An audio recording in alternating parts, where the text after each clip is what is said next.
आपण पेपर 1 मधला 1 ते 50 क्वेश्चन्स पार्ट 1च्या व्हिडिओमध्ये बघितलेले आहेत. हा पार्ट 2 आहे. इथं 51 to 100 क्वेश्चन आपण डिस्कस करतोय. आपण सी हा सेट आहे तर त्यामधील क्वेश्चन्स बघतोय. ओके, तो स्टार्ट करूया. 51. आता 51 मध्ये बघा, dash dash in a country that is proportion of working population to total population depends upon such a factors as age, sex composition, attitude to work, availability of work. Okay, so कुठलंही याच्यातलं simple जरी घेतलं म्हणजे तुम्हाला उत्तर माहित नाही असं जरी गृहीत आपण धरलं तरी बघा, इकॉनॉमिक प्रोग्रेस, हाय जीडीपी हे टाकून जरी बसलं तर काही लॉजिक लागत नाही आणि इथं प्रपोर्शन विचारलेलं आहे. Okay, so work force participation rate in a country हे त्याचं आन्सर आहे. ओके, रुरल एरिया मधला हा प्रश्न आहे. From agriculture point of view which structure of soil is most desirable. खूपच सोपा प्रश्न आहे. क्रम आणि ग्रॅन्युलर असतात, त्यातला जास्त जो पोरस आहे तो क्रम असतो ग्रॅन्युलर पेक्षा. So that is most desirable.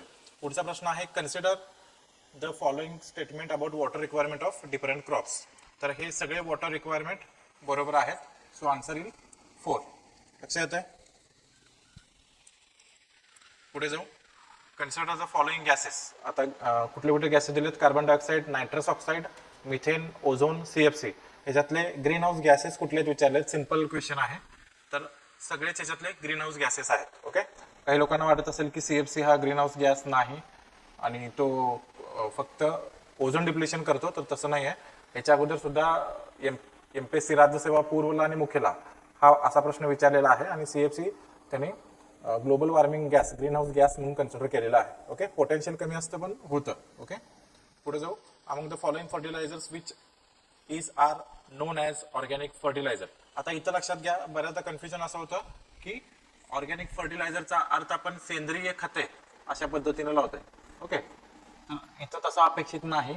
Organic केमिस्ट्रीच्या भाषेमध्ये आपण ऑर्गॅनिक कधी म्हणतो, ज्यावेळी त्या कंपाऊंडमध्ये कार्बन ॲटम हा येतो त्यावेळी. ओके, तर त्या लॉजिकनं अमोनियम नायट्रेट मध्ये कार्बन नाही आहे, कॅल्शियम अमोनियम नायट्रेट मध्ये नाही आहे, युरियामध्ये कार्बन आहे. ओके, अशा पद्धतीनं युरियाचा फॉर्म्युला आहे, माहित असेल तुम्हाला. त्यानंतर कॅल्शियम सायनामाइड मध्ये सुद्धा कार्बन आहे. ओके, सर या गोष्टीमुळे ह्यांना ऑर्गॅनिक फर्टिलायझर आपण म्हणतोय. तर इथं थोडं केमिस्ट्रीच्या अँगलने विचारलंय.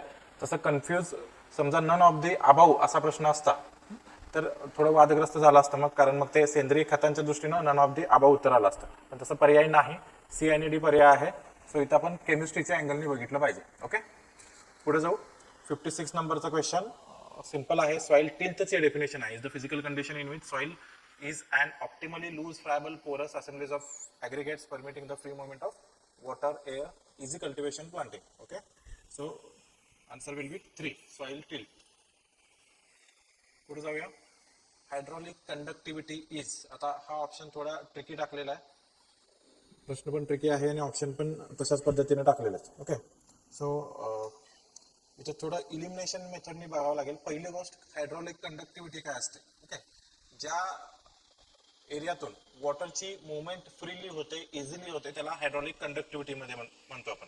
मग आता हेवी सॉइल आणि सँडी सॉइल याच्यामध्ये सगळ्यात जास्त फ्री मुवमेंट कशात होणार आहे, तर सँडी सॉइल मध्ये. लक्षात येत आहे. So it is higher in sandy soil.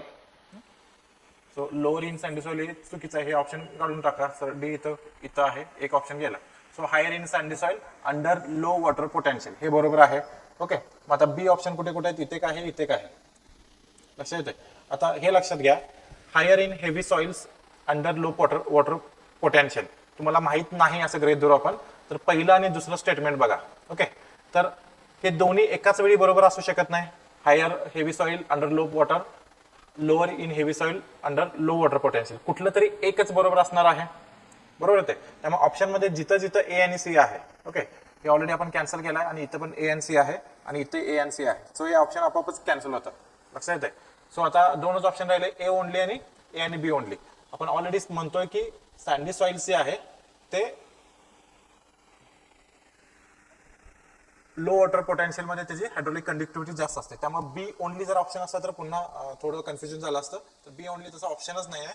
So ए आणि बी. ओके, पुढे जाऊ. Dash dash assures reasonable price so as to remove all exploitation of farmers by दलाल्स अँड अरतियास. ओके, सो याचं सिंपल आहे. रेग्युलेटेड मार्केट जे आहे तर हे ते शोषण थांबवणं अपेक्षित आहे. त्या अनुषंगानं आपण रेग्युलेटेड मार्केटची आधी स्थापना केली होती. ओके, सो गव्हर्नमेंट, पुढचं बघू क्वेश्चन.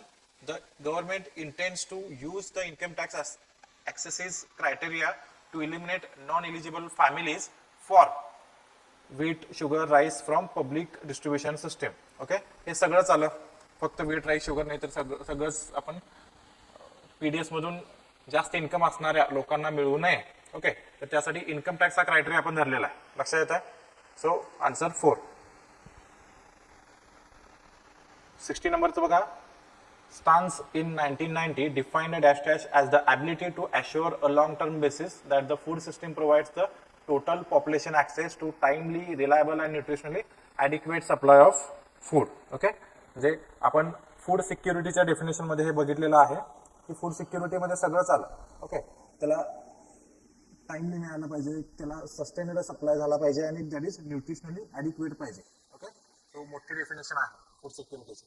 पुढे जाऊ आपण. The first day of, okay, हे सगळे रिलेटेड क्वेश्चन्स आहेत. The first day of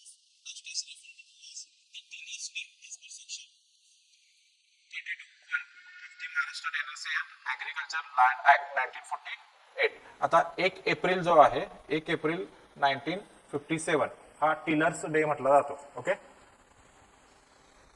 notes मध्ये वगैरे आहे हे आपला, तुम्ही चेक करू शकता. पुढचा क्वेश्चन आहे 62. आता 62 मध्ये काय, again Maharashtra tenancy and agriculture act वरतीच प्रश्न विचारलेला आहे. tenant is deemed to have purchased land on tiller's day as per Maharashtra Tenancy and Agriculture Land Act if such a tenant is permanent tenant and thereof cultivates land personally. त्यानंतर हे पण बरोबर आहे. Such a tenant is not permanent but cultivate lands leased personally. Such a tenant to whom landlord has not given notice of termination of his tenancy. Such a tenant to whom notice has been given but landlord has not applied to मामलेदार for obtaining possession of lands. Okay, so चारही बरोबर आहे. So 4th option आहे. Okay, त्यानंतर पुन्हा मी सकाळच्या लेक्चरमध्ये तुम्हाला जे सांगितलं होतं की सेक्शन्स याच्या अगोदर कधीच विचारले नव्हते, म्हणजे अगदीच काय डीप विचारले अशातला भाग नाही. मेन पॉइंट्स विचारले आहेत. ओके, म्हणजे 1-2 जरी माहित असतं तरी आपल्याला उत्तर देऊ शकतो.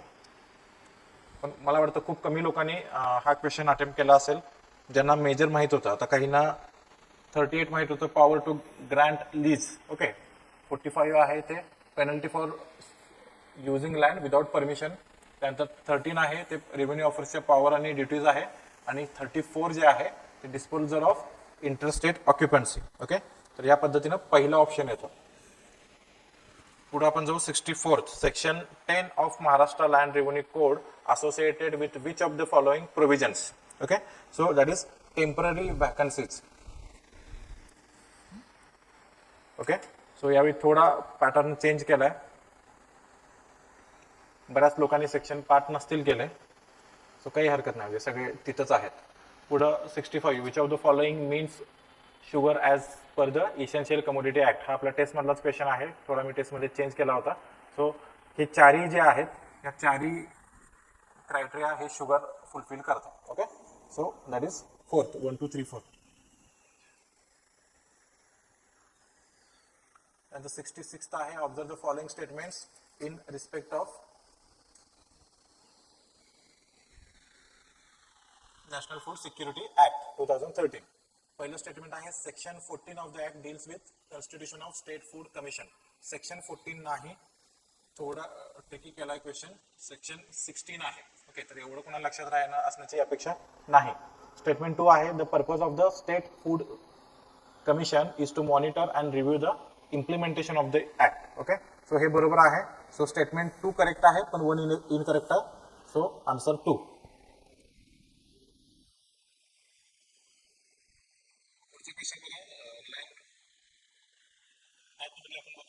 As per Section 9 of the Prevention of Food Adulteration Act 1954, the central government or the state government may appoint dash dash for such a local areas and he shall be deemed to be a public servant as per Section 21 of the Penal Code. Okay, तो food inspector अशा पद्धतीने ते असणं अपेक्षित आहे. तसं कुठलंच word नाही किंवा इव्हन तुम्ही काहीच माहित नाही. ओके, आता त्याला अपॉइंट करायचं आहे म्हणजे त्याला ॲज अ इन्स्पेक्टर म्हणून अपॉइंट करायचं आहे, तर त्याच्या जवळपास जाणारा पण कुठला ऑप्शन नाही. फूड ऑक्युपायर हा वेगळा आहे, फूड मॅनेजर वेगळा आहे, फूड प्रोड्युसर तर नाहीच नाही, म्हणजे हे 1 आणि 3 तर येणारच नाही. सो याचं जे आन्सर आहे ते 4th येईल. Okay, none of the above.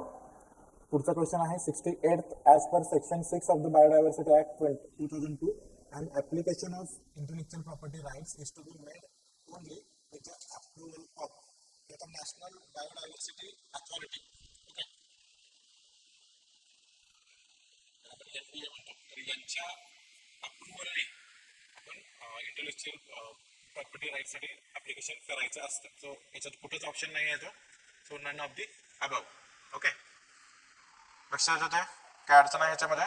तर हा पण प्रश्न थोडा डीप मध्ये विचारलाय. जनरली आतापर्यंत बायोडायव्हर्सिटी ऍक्ट वरती खूप वरवरचे क्वेश्चन विचारले होते. पुढचा येतोय 69चा क्वेश्चन. ॲज पर सेक्शन 45, म्हणजे बघा प्रत्येक विकाळी आता वेगवेगळे सेक्शन्सच घेतलेत. फक्त काय इथं ऍटलिस्ट सेक्शन कुठला असं तर विचारलं नाही, जसं जोड्याजोड्यामध्ये होता. सो सेक्शन 45 नुसार of the protection of plant varieties and farmers rights act 2001 central government shall constitute a fund to be called as national gene fund. Okay, so again इथं बघा तुम्हाला जर माहीतच नसेल तरीही तुम्हाला ह्या ऍक्ट बद्दल तुम्ही वाचलेला आहात, बरोबर. ऍक्टचा पर्पज तुम्हाला माहित आहे. सो इथं ऑप्शन इझिली तुम्ही इलिमिनेट करू शकता. नॅशनल वाईल्ड लाईफ फंड वगैरे असं काय प्लांट व्हरायटीशी काय रिलेटेडच नाही आहे. ओके, त्यानंतर नॅशनल जिओ पॉलिटिकल फंड. आता जिओ पॉलिटिकल हे राजकारण आणि वेगवेगळ्या देशांचे संबंध वगैरे ह्या दृष्टीने येतात आणि त्याला बरेचसे अँगल्स असतात. क्रूड ऑइल पासून फॉरेन रिलेशन्स, कल्चरल अँगल, लक्षात येते, किंवा defence angle. So Jio political असायचं काहीच कारण नाही. मग राहिलं फक्त 2 असतं, दोन्हीपैकी तुम्ही चान्स घेऊ शकला असता किंवा कदाचित घेतलाही असाल नॅशनल जीन फंड. ओके, पुढे 70चं बघा. As per section 13(1) of Indian seeds act 1966 the state government may appoint dash dash and define the areas within which they shall exercise jurisdiction. आता इथं पण सीड इन्स्पेक्टर अपेक्षित आहे आणि तसं आन्सर इथं दिलेलं नाही. सो अगेन मगाशी सारखंच रिपीट झालेलं आहे. None of the above answer येईल. ओके,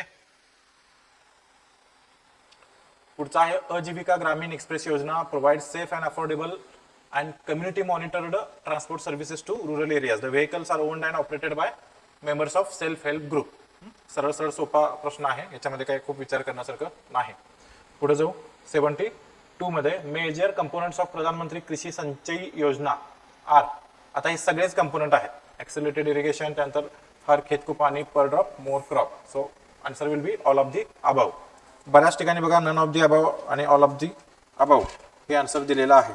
ओके, त्यानंतर 73 ला या की थ्रस्ट एरियाज ऑफ परंपरागत कृषी विकास योजना is promoting organic farming which includes the following.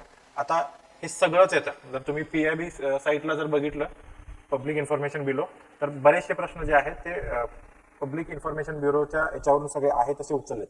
Mostly जे असे मोठे मल्टीलायनर आहेत all of the above type मध्ये. ओके, सो इथं फक्त ऑल ऑफ दी अबव खाली न घेता पहिल्या नंबरला ऑप्शन दिलाय all 4 statements are correct. Okay, पुढचा प्रश्न आहे विथ रेफरन्स टू प्रधानमंत्री फसल विमा योजना. एकदम सोपा प्रश्न आहे.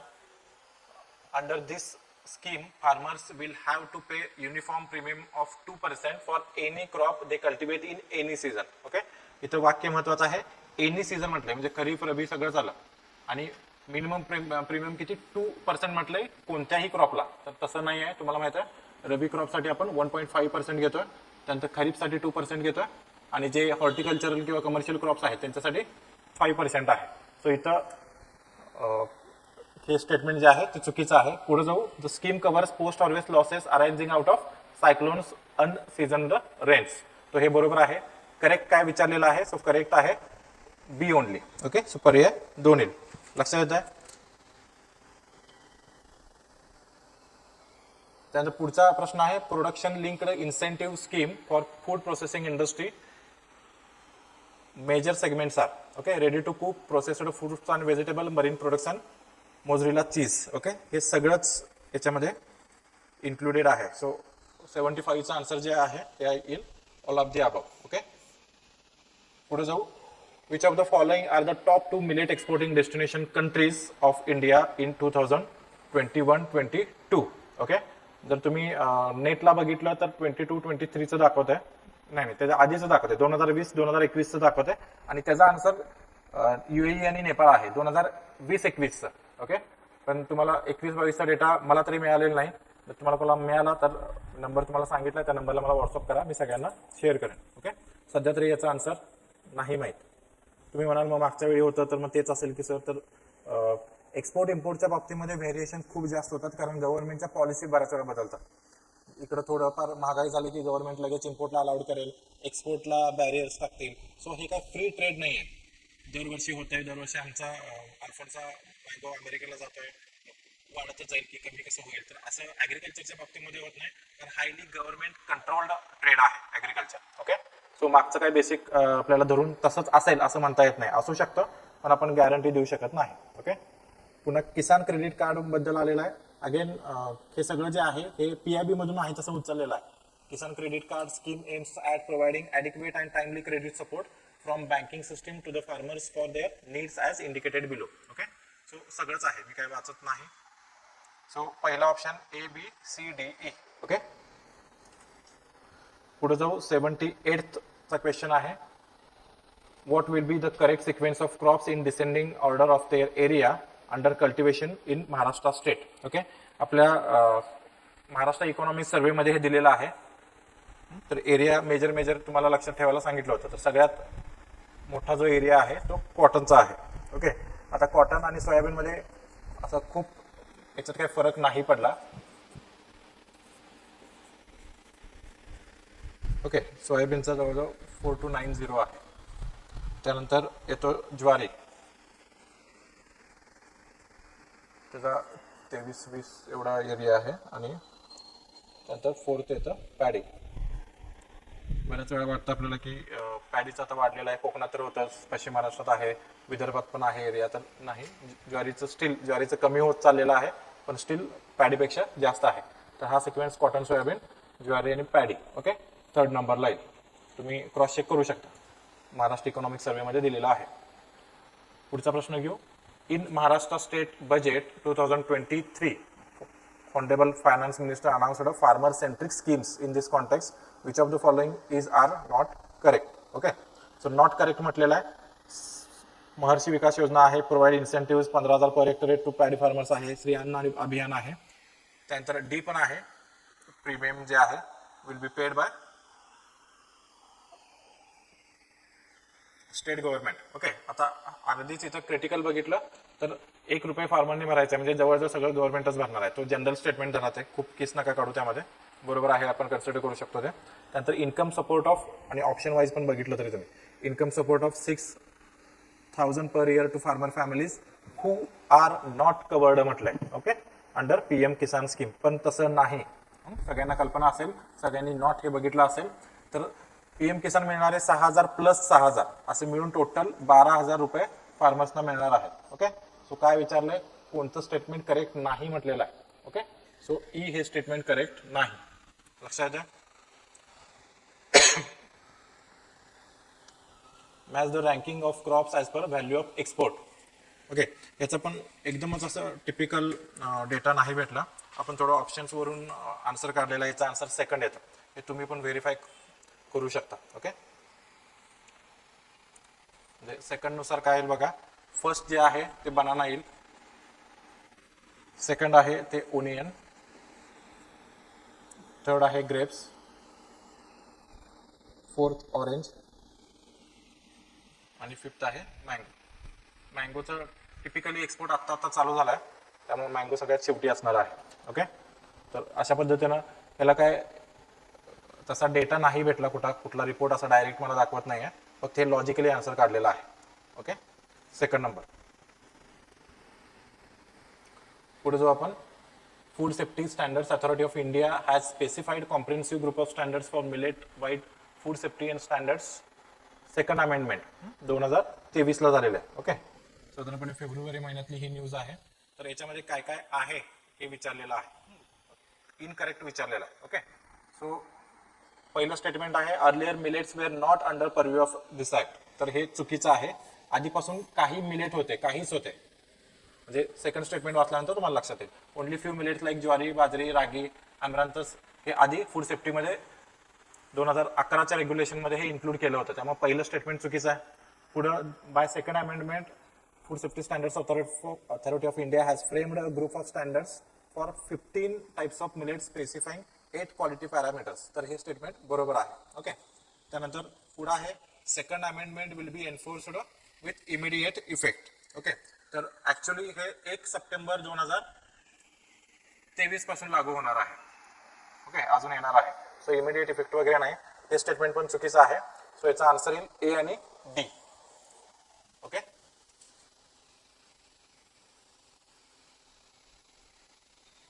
पुढे जाऊ 82. How much is the total budget estimate for the ministry of agriculture and farmers welfare government of India. Simple factual data होता. आन्सर 1 येतं, 1,32,513 कोटी. ओके, पुढे जाऊ मॅच द फॉलोइंग व्हरायटी. आता व्हरायटी पण अशा विचारल्यात, जनरली फुले सुगंधा, पुसा सुगंधा वगैरे अशा व्हरायटी विचारल्या जातात, जे लक्षात ठेवायला सोपं असतं. अशा आकडेवारी असणारे व्हरायटीज खूप कमी वेळा विचारतात, यावेळी विचारलेला आहे. डायरेक्टली आन्सरकडे जाऊ. याचं तिसरं आन्सर येतं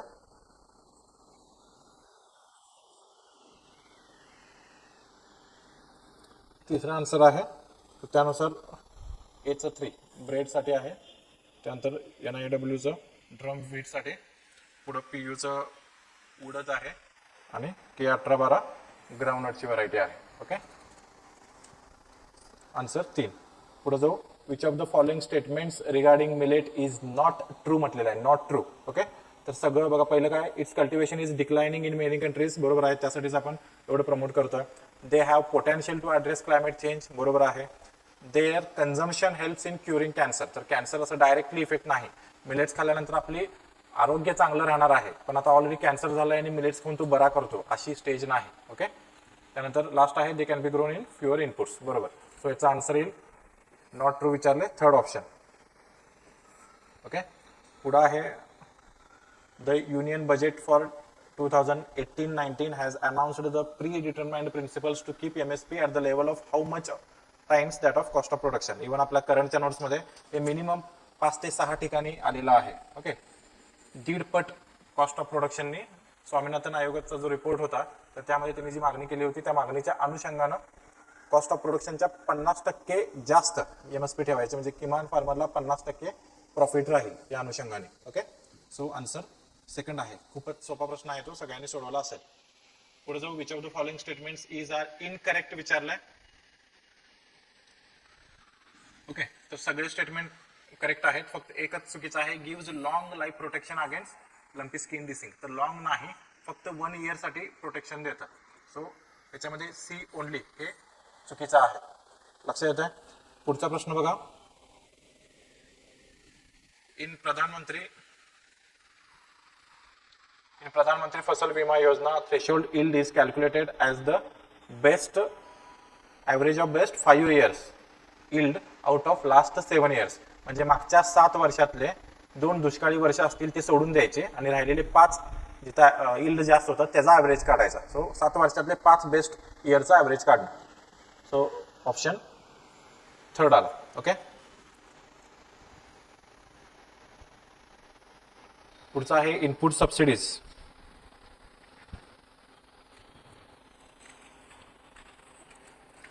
where crop loan is 33% and crop loss is 33% or more under National Disaster Response Fund for Sericulture. तर इथं कौसात स्पेसिफिक दिलेला आहे एरी, मुगा आणि एरी, मलबेरी आणि टसर. ओके, तर त्यासाठी 4,800 रुपये पर हेक्टर इतकं नॉर्म्स मध्ये ठरवून दिलेलं आहे. हे जर मुगाचं विचारलं असतं तर answer will be 6,000 per hectare. Okay, पुढे जाऊ. Dihydrate polyhalite is one of the following. That is फर्टिलायझरचं नाव आहे. मागच्या वेळी पण PDM फर्टिलायझर बद्दल विचारलं होतं, आता डायहायड्राइट पॉलीहॅलाइट वर प्रश्न विचारलेला आहे. ओके, कुठेतरी एक न्यूज मध्ये आहे, करार झाला होता, म्हणजे एकदम मायनर न्यूज होती, असं काही खूप महत्वाचं नव्हतं. म्हणजे PDM हे मागच्या वेळी खूप गाजलेलं होतं, पण त्या कंपॅरिझन मध्ये हा काही खूप मोठा इश्यू नव्हता. Okay, as per economic survey of India 2022-23 food inflation based on consumer food price index climbed to 7% in financial year 2023. म्हणजे या वर्षाच्या अगदी सुरुवातीला फूड इन्फ्लेशन 7% ला गेलेलं आहे, जे मागच्या वर्षी 3.8% ला होतं. प्रश्न असा आहे की which of select the top most drivers responsible for hike in food inflation. Okay, आता अगेन इथं याचं डायरेक्ट उत्तर कुठंही सापडत नाही आहे, लक्षात येतं. पण जर तुम्ही फूड इंडेक्स जर बघितला, ओके, तर कंझ्युमर फूड इंडेक्स मध्ये वेटेज जर बघितलं तर सिरियल्सचं जे वेटेज आहे, सिरियल्सचं जे वेटेज आहे ते 24.7 आहे. ओके, म्हणजे जर 100 आपण कंझ्युमर फूड प्राइस इंडेक्स जर कॅल्क्युलेट करायचं असेल तर त्यामध्ये जवळजवळ 25% वेटेज आपण सिरियलच्या प्राइसला देतो. ओके, त्यानंतर नेक्स्ट येतं मेजर मिल्क प्रोडक्ट, हे जवळजवळ 16.9% आहे. ओके, आणि थर्ड येतं व्हेजिटेबल्स, तर हे 15.46 आहे. त्यानंतर मीठ हे 9.25 आहे. ओके, तर आता बघा पल्सेस आणि याच्यासाठी इथं खूप काही वेटेज नाही आहे, पहिली गोष्ट. दुसरी गोष्ट, मागच्या वर्षभरात तुम्ही कुठे न्यूजला पण ऐकलंय का की पल्सेस खूप महाग झालेत कारण इम्पोर्ट करते गव्हर्नमेंट भरपूर. ओके, सो पल्सेसचे प्राइस एवढे नव्हते आणि मुळात त्याला वेटेज पण त्यात नाही आहे. दुसरं व्हेजिटेबल याच्यात ऑप्शनच नाही, त्यामुळे तो गेलाच. आता जे हेवी वेट्स आहेत जसं सिरियल्स 25% आणि मिल्क 17%, म्हणजे जवळजवळ किती झाले 42%. ओके, वेटेज या दोघांनाच आहे. सो जर 3.8चा इन्फ्लेशन रेट जर 7% पर्यंत अप करायचा असेल तर जे हेवी वेट्स आहेत त्यांच्यामध्ये जास्त महागाई वाढली पाहिजे, बरोबर. म्हणजे एक लॉजिक सांगतोय तुम्हाला, तर त्या अनुषंगानं answer serials and milk products आहे असं मला वाटतं. तुम्हाला मी लॉजिक सांगितलं, पण डायरेक्टली असं कुठंच स्टेटमेंट मला आढळून आलं नाही की हे दोनचे प्राइजेस वाढल्यामुळे कंझ्युमर फूड प्राइस इंडेक्स जो आहे तो 3.8 वरून 7 पर्यंतला गेला. आता अलीकडचं बघितलं 1-2 महिन्यात तर आता कमी होत चाललेलं आहे पुन्हा. ओके, सो फोर्थ ऑप्शन जास्त करेक्ट वाटतो. पुढे जो which of the following is are not features विचारलेला आहे. ओके,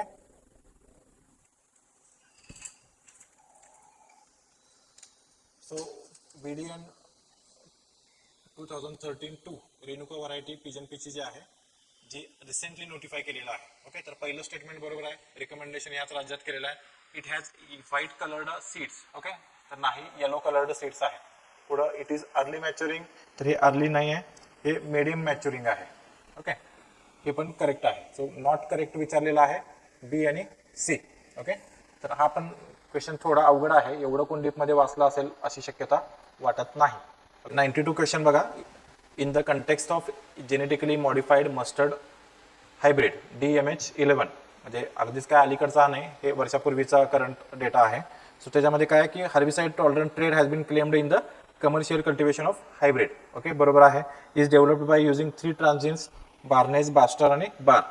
ओके, तर हे 2 बरोबर आहे. एवढं जरी तुम्हाला माहित असेल तरी तुम्ही ऑप्शन पर्यंत जाऊ शकता, कारण AB असणारे ऑप्शन जे आहेत ते फक्त पहिलाच दिलेला आहे. ओके, सो ABCD सगळंच बरोबर आहे.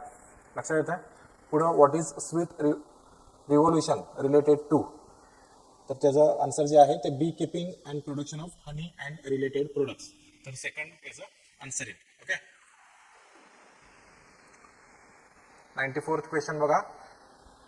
Which of the following trait is are not true in respect of chickpea 2021 variety. Okay, so याच्यामध्ये काय, it is high yielding variety of yield potential आहे ते 3915 आहे. ओके, सो हे बरोबर आहे अंडर विल्ट स्ट्रेस कंडिशन. त्यानंतर it is developed by genomic assistant breeding, तर हे पण स्टेटमेंट बरोबर आहे. त्यानंतर it is developed by collaborative efforts of ICR, IR आणि इक्रिसॅट, तर हेही बरोबर आहे. It is released for cultivation in Karnataka, Andhra Pradesh, तर हे चुकलंय. ज्या अर्थाने विचारलेलं आहे तर महाराष्ट्राच्या दृष्टीने व्हरायटी आहे, तर महाराष्ट्र, गुजरात आणि MP मध्ये हे अलाउड केलेलं आहे. सो फक्त डी हे स्टेटमेंट चुकीचं आहे, त्यामुळं डी ओनली. ओके, पुढं 95.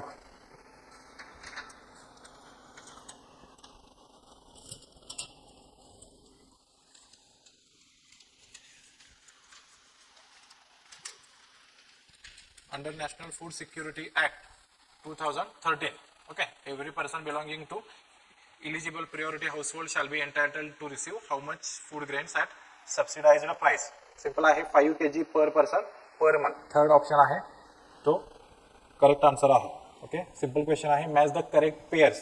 आता इथं बघा PM आशा जे आहे ते फार्मर्सना MSP एन्श्योर करण्यासाठी आहे.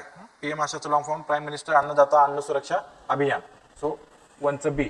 त्यानंतर MIS PSSS, MIS म्हणजे मार्केट इंटरव्हेन्शन स्कीम PSS म्हणजे प्राईड सपोर्ट स्कीम. सो हे ऑइल सीड आणि पल्सेस प्रोक्युरमेंट करण्यासाठीची स्कीम आहे. PM किसान सगळ्यांना माहित आहे, फार्मरना इन्कम सपोर्ट देण्यासाठी. आणि PMGSY प्रधानमंत्री ग्राम सडक योजना. Okay, that is rural road. तर या अनुषंगाने ऑप्शन जो येतो तो थर्ड ऑप्शन आहे. ओके, पुढे बघा, हा नॅशनल डिझास्टर मॅनेजमेंट टॉपिक मध्ये हा एकच असा MCQ आहे की जो खूप महत्वाचा आहे आणि बऱ्याच वेळा विचारलं जातं.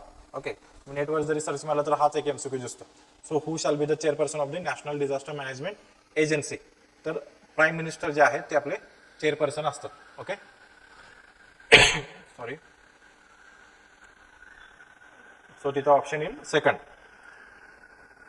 पुढे जातो आपण. 98 क्वेश्चन आहे. As per import export record for yearly analysis of trade, which of the following states ranks top 3 in respect of value of share in the export in agriculture. हा डेटा मला पण सापडलेला नाही आहे, कुणाला मिळाला तर मला सांगा. त्यामुळे इथं काही लॉजिक लावण्याचा अर्थ नाही. ओके, महाराष्ट्र आणि गुजरात या दोघांच्या मध्येच आहे, पण एक्झॅक्टली सांगता नाही येणार. आणि स्पेसिफिक विचारलेलं आहे, इन जनरल असं इयर विचारलेलं नाही. तर आन्सर 98चं कुणाला माहित असेल तर कमेंट करा. पुढे how many APMC in Maharashtra state are integrated with eNAM pan India electronic trading portal.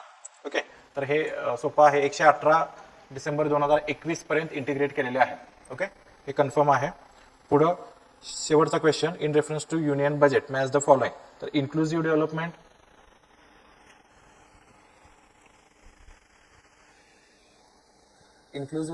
जे आहे ती डिजिटल पब्लिक इन्फ्रास्ट्रक्चरकडे जाते. रिचिंग लास्ट माईल बजेटमध्ये अनाऊन्स केली होती, तर त्यामध्ये बऱ्याचशा गोष्टी आहेत. त्यातलं water for drought prone area हे आपण घेऊ शकतो. Green growth, PM Pradhan scheme आणि youth power skill development. Okay, तर अशा अनुषंगाने तो पहिला जो ऑप्शन आहे तो येतो. लक्षात येत आहे. सो इथं आपला पेपर वन संपतोय. काही क्वेश्चन्स चेंज असू शकतील, म्हणजे ह्या अख्ख्या पेपरमध्ये एक 5-6 क्वेश्चन्स कदाचित माझे पण ऑप्शन्स चेंज होऊ शकतात. त्यामुळे असं काही हार्ड फास्ट नाही. आता जे लॉजिकने जे लक्षात आलेलं आहे किंवा जे काही विद्यार्थ्यांशी मी चर्चा वगैरे केली तर त्यातून मला हे आन्सर्स लक्षात आले. सो अशा पद्धतीने पेपर 2चं पण आपण नंतर बघूया. Okay, thank you.